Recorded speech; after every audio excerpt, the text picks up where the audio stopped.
Villupuram பனங்குப்பம் colony பகுதிக்கு இடுகாடு கேட்டு இறந்தவரின் உடலை வைத்து மறியல் போராட்டத்தில் ஈடுபட்டு வருகின்றனர். விழுப்புரம் புதுவை தேசிய நெடுஞ்சாலை நடுவே சடலத்தை வைத்து மறியல் போராட்டமானது தற்போது நடைபெற்று வருகிறது.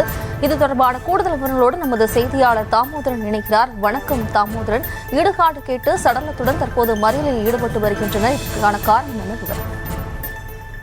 வணக்கம்.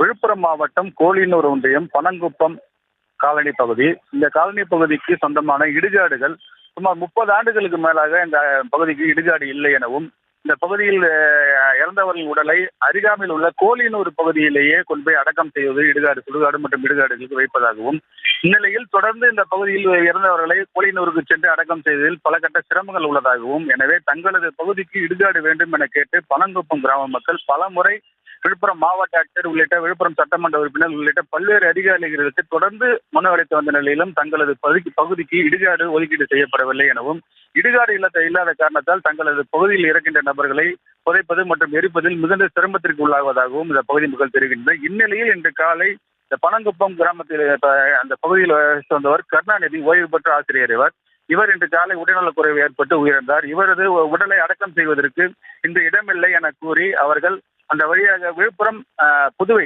தேசிய நெடுஞ்சாலையில் அவரது உடலை தற்போது வைத்து மறியல் போராட்டத்தில் ஈடுபட்டு வந்தனர். தங்களது பகுதிக்கு இடுகாடு கண்டிப்பாக ஏற்பாடு செய்யப்பட வேண்டும், அதனை மாவட்ட நிர்வாகம் தங்களது பகுதிக்கு இடுகாடுக்கான இடத்தை தேர்வு செய்து தங்களுக்கு வழங்க வேண்டும் என கோரிக்கை வைத்து திடீர் சாலை மறியல் போராட்டத்தில் ஈடுபட்டனர். அந்த இறந்தவரின் உடலை சாலையின் குறுக்கே வைத்து திடீர் மறியல் போராட்டத்தில் ஈடுபட்டதால் இந்த விழுப்புரம் புதுவை சாலையில் போக்குவரத்து பாதிப்பு ஏற்பட்டது. இந்த சம்பவத்திற்கு விரைந்து வந்த வளவனூர் போலீசார் சம்பந்தப்பட்ட நபர்களிடம் பேச்சுவார்த்தை நடத்தி அவர் தற்காலிகமாக அந்த போராட்டத்தை கைவிட சொல்லி அவரிடம் சமாதானப்படுத்தி போராட்டத்தை கைவிட செய்தனர். இந்த போராட்டத்தின் காரணமாக இந்த விழுப்புரம் புதுவை சாலையில் சுமார் அரை மணி நேரத்திற்கு போக்குவரத்து பாதிப்பு ஏற்பட்டது. விவரங்களுக்கு நன்றி தாமோதரன். இடுகாடு கேட்டு சடலத்துடன் மறியல் போராட்டத்தில் ஈடுபட்ட அப்பகுதி மக்கள் அளித்த பேட்டியினை தற்போது பார்க்கலாம். 30 சுதந்திரம் பெற்ற காலத்துல இருந்து எங்களுக்கு சுடுகாடை இல்ல.